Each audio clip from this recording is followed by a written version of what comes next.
अब एक प्रश्न का उत्तर जो बहुत इंपॉर्टेंट भी है और बहुत अच्छी बात है कि ऐसे प्रश्न मुझे मिलते हैं।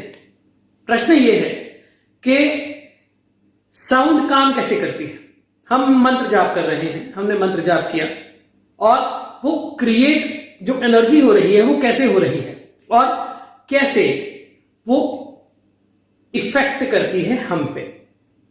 तो इसके लिए हमें सबसे पहले तो जानना होगा फ्रीक्वेंसी को, हमें जानना होगा वेवलेंथ को, हमें जानना होगा कैसे स्पीड से वेवलेंथ ट्रेवल करती है, कैसे फ्रीक्वेंसी ट्रेवल करती है। तो इसमें दो बातें हैं। एक है कि दो तरह के यूनिवर्स हैं। एक पैरेलल यूनिवर्स हमारे साथ चलता है जिसको हम एक एटम से बना हुआ यूनिवर्स है और एक नॉन एटम यानी नॉन मैटर यूनिवर्स है जिसको हम कह देते हैं मैटर यूनिवर्स और एंटी मैटर यूनिवर्स। अब जो पैरेलल यूनिवर्स है वो संसार है फ्रीक्वेंसीज का। जो भी बना है पूरी दुनिया में एटम से, चाहे वो मकान है जो हमें दिखाई देता है, ठीक है, जो हमें दिखाई देता है वो क्या है, वो एटम से बना है और एटम से बना हुआ जो है वो मैटर है और मैटर जो है वो एक अलग तरह का यूनिवर्स है जो हमें दिखाई देता है। जीव जंतु पेड़ पौधे सब कुछ जो हम देख सकते हैं। उसके साथ में एक और यूनिवर्स साथ में चलता है, वो यूनिवर्स है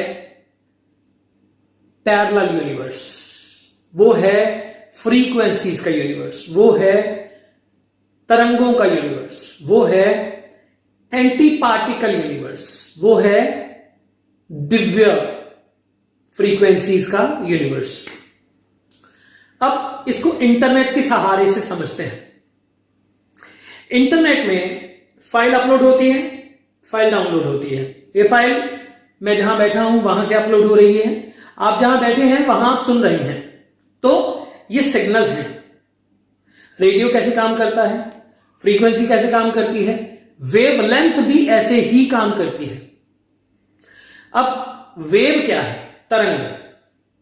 तरंग किसी भी प्रकार की तरंग, मोबाइल जो फ्रीक्वेंसी छोड़ता है वो भी वेवलेंथ के आधार पर ही चलती है। सभी संपूर्ण वाइब्रेशंस ये वेवलेंथ के हिसाब से ही चलती है। हमारी जो एंशिएंट नॉलेजेस हैं, अब महाभारत के समय में देखें आप किस तरह के वेपन यूज होते थे। बारिश की जा सकती थी, ऐसे अंधेरी लाई जा सकती थी, स्टॉर्म लाया जा सकता था। तो वो कैसे होता था? वो उसकी गति, तीर की गति या रावण का पुष्पक विमान मन की गति से चलने वाला, या फिर अब जो मैं मान लीजिए आपको कॉल करता हूं या आप मुझे कॉल करते हैं। आप मान लीजिए कनाडा में बैठे हैं, मैं दिल्ली में बैठा हूं, एक एग्जाम्पल, या मैं जालंधर में बैठा हूं, या मैं हरियाणा में बैठा हूं, या मैं बंगाल में बैठा हूं, आप कहीं बैठे हैं, मैं कहीं बैठा हूं। आप मेरा नंबर डायल करते हैं या मैं आपका नंबर डायल करता हूं, तो क्या होता है?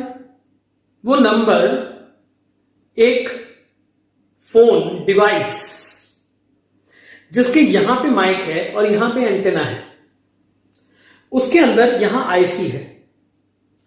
ये आईसी से तरंग ट्रैवल करके एंटेना पे जाती है, एंटेना से इलेक्ट्रोमैग्नेटिक रेज के द्वारा टावर पे जाती है, टावर से दूसरे टावर पे जाती है और ऐसे ही साउंड फ्रीक्वेंसी वेवलेंथ ट्रैवल करती है। तो वेवलेंथ जो ट्रैवल कर रही है वो क्या है? वो ट्रैवल एग्जैक्ट वहीं पहुंचता है जहां पे उसको पहुंचना होता है। हमारे जो पुराने समय में दूरश्रवण, दूरदृष्टा, दूरदर्शन, परकाया प्रवेश, इस प्रकार की जो सिद्धियां थी वो आज साइंटिफिक रूप से अगर देखा जाए तो आज भी तो वही सब कुछ हो रहा है। क्यों, कैसे? एक weapon, sound is a weapon, sound जो है वो वेपन है। कैसे? वेव जो है वो ट्रेवल करती है एग्जैक्टली वहां पे जहां पे उसको ट्रेवल करना होता है। ये तो मैन मेड फ्रीक्वेंसी है। हमारी अर्थ, ये भी सारी अर्थ है ना, हमारी भूमि ही तो है। ऐसे ही जमीन है और आसमान है, उसमें अलग अलग स्फेयर्स हैं। अब जैसा एटमॉस्फेयर आपके बाहर है वैसा ही एटमॉस्फेयर आपके अंदर भी है। यानी आप फ्रीक्वेंसी को ऐसे समझिए, आप किसी ऐसी जगह पे गए जहां पे बहुत सैड माहौल था और 100 लोग एक कमरे के अंदर थे, और बहुत सैड माहौल में आप ठीक थे बाहर जाते हुए, अचानक से आप एक ऐसी जगह आ गए जहां पे बहुत सैड माहौल था, आपके अंदर भी भावना का परिवर्तन होने लगा। वो कैसे हुआ? वो ही वेवलेंथ है, वही फ्रीक्वेंसी है। हमारा ब्रेन एंटेना है, ये फ्रीक्वेंसी छोड़ता है और फ्रीक्वेंसीज लेता है। हमारे आसपास क्या है? प्रभामंडल, इलेक्ट्रोमैग्नेटिक रेज, इलेक्ट्रोमैग्नेटिक फील्ड। हम फ्रीक्वेंसीज छोड़ते हैं और फ्रीक्वेंसीज लेते हैं, जिस तरह से फोन फ्रीक्वेंसीज छोड़ता है और फ्रीक्वेंसीज लेता है। ये हमारा एंटेना है। अब मंत्र जब हम जाप करते हैं तब क्या होता है? पहले तो हम इसको साइंटिफिकली अर्थ पे समझेंगे। ऐसे वेपन्स इजाद किए गए जिनको शायद यूएन ने बैन कर दिया था, वो यदि एक सर्टेन पॉइंट पे फ्रीक्वेंसी छोड़ी जाए, यानी ये छोड़ी फ्रीक्वेंसी, ये छोड़ी फ्रीक्वेंसी, ये छोड़ी फ्रीक्वेंसी, ये छोड़ी फ्रीक्वेंसी, वेवलेंथ का आप ईसीजी देखते हैं, यूं होता है, यूं करके। तो ये जहां जा रही है, आपने जहां टारगेट किया है, एग्जैक्टली उसके एंगल पे ये अर्थ पे मार करती है। जब ये अर्थ पे मार करती है तो क्या होता है? तो फिर ये सर्टेन चेंजेस लाती है, उस जगह पे एनर्जी क्रिएट होती है और वहां का एनवायरनमेंट भी डिस्टर्ब हो सकता है। ये वेपन यूज हो सकता था, इसको यूज किया गया था, इसको बनाया गया था फॉर कंट्रोलिंग द वेदर। हमारी अर्थ में आयनोस्फेयर है जहां पे सभी मोबाइल्स या फ्रीक्वेंसीज को डायरेक्ट किया जा सकता है, ऐसे माने आप। वहीं पे सब काम होता है। तो जो आयनोस्फेयर है, अगर वो बाहर है, हमारे अंदर नहीं है। हमारे सेल्स में भी आयंस हैं। आयंस क्या है? प्रोटॉन और इलेक्ट्रॉन, इनका चार्ज। तो जो एनर्जी क्रिएट होती है आयनोस्फेयर से नीचे जब आती है, जो एनर्जी क्रिएट हो रही है और अर्थ के क्रस्ट पे इफेक्ट कर रही है, ऊपर के सब एनवायरमेंट पे इफेक्ट कर रही है, उस फ्रीक्वेंसी से, ये साइंटिस्ट बोलते हैं, बारिश ला सकते हो। उस फ्रीक्वेंसी से आप अर्थ को डिस्टर्ब भी कर सकते हो, एनवायरमेंट को चेंज भी कर सकते हो।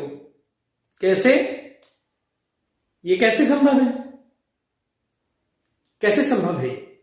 तो ये संभव है फ्रीक्वेंसी की एनर्जी के द्वारा, साउंड की एनर्जी के द्वारा। ये संभव है वेवलेंथ की एनर्जी के द्वारा। ये संभव है उस सर्टेन फ्रीक्वेंसी पे कॉन्टिन्यूअसली अगर यूज किया जाए, उस कॉन्टिन्यूअसली उस फ्रीक्वेंसी को एक सर्टेन पॉइंट पे, तो वेवलेंथ यूं करके जब गिरती है तो प्रभाव उत्पन्न करती है। जो महाभारत में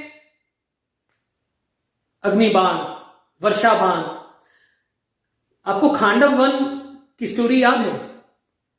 खांडव वन में जब इनको इंद्रप्रस्थ मिला, ये जो अपने पांडव थे, इनको जब इंद्रप्रस्थ मिला तो इनको एक जगह मिली जहां पे वन था, वो बहुत गहरा वन था, उसको खांडव वन कहते थे, अब भी कहते हैं। तो खांडव वन बहुत गहरा वन था, और जब अर्जुन ने देखा कि ये तो महीनों लग के साफ नहीं हो सकता, तो उन्होंने शक्ति का प्रयोग किया। अब उसमें भी क्लैश था। वहां पे एक आइडेंटिटी रहती थी, तक्षक। और वहां पे एक वो बहुत शक्तिशाली थे, सांपों के राजा तक्षक।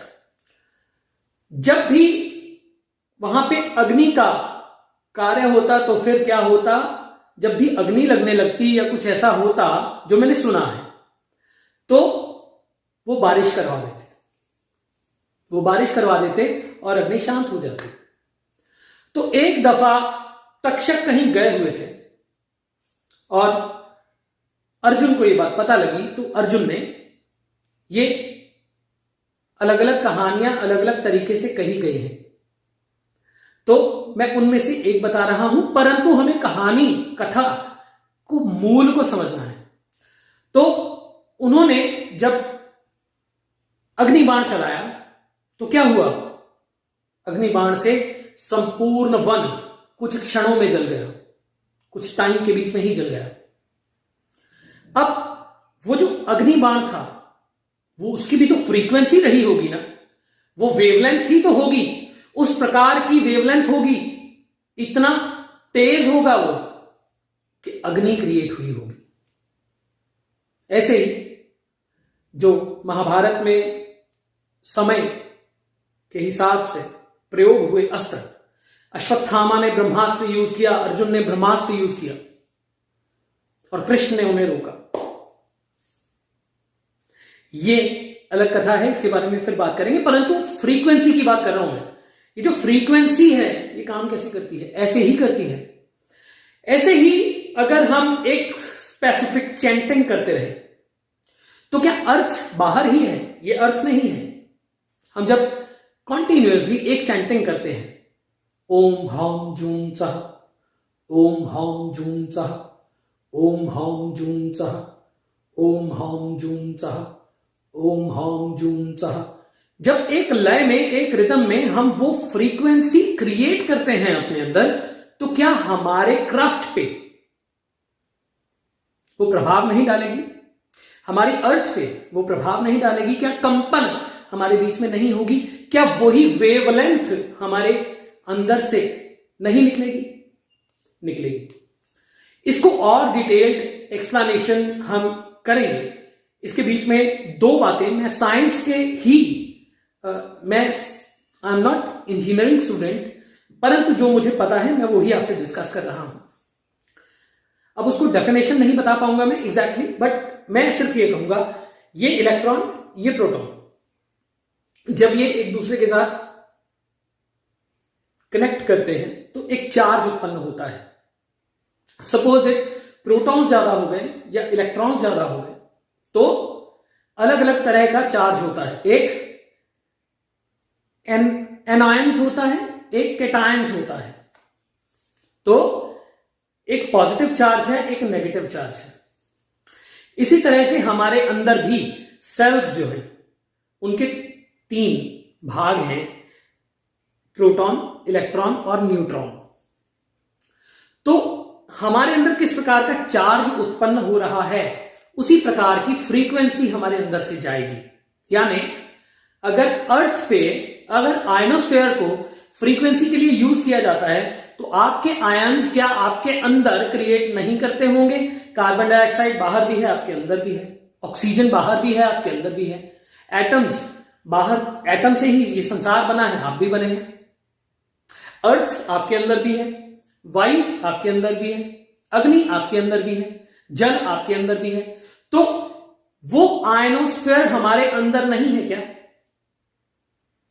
वो समुद्र जैसी गहराई जहां पे जाने कितने राज छुपे हैं, मैं पहले भी बात कर चुका हूं, हमारी अनकॉन्शियस स्टेट, वो तल समुद्र का जिसमें से जाने कितनी सीपियां निकलती हैं और जाने खुद में क्या क्या समेटे हुए है, वो हमारी अवचेतन अवस्था और वही हमारे सारे एक्शंस, फ्लाइट्स, ये वो, ऑल दैट। तो साउंड को एक वेपन की तरह भी यूज करने की प्लानिंग की गई थी, की जा चुकी है और होती रहेगी, वो एक अलग चैप्टर है। परंतु हमें क्या जानना है, हमें अपने साउंड अपने अंदर की जो एटमॉस्फेयर है, जो वायुमंडल है, हमारे अंदर की ओजोन, हमारे अंदर की जो अलग अलग स्फेयर्स हैं, लेयर्स हैं, उनको कैसे ट्यून इन करना है, उनको कैसे रिदम मिलाना है, और इसकी और डिटेल्ड एक्सप्लेनेशन हम लोग डिस्कस करेंगे जल्द ही।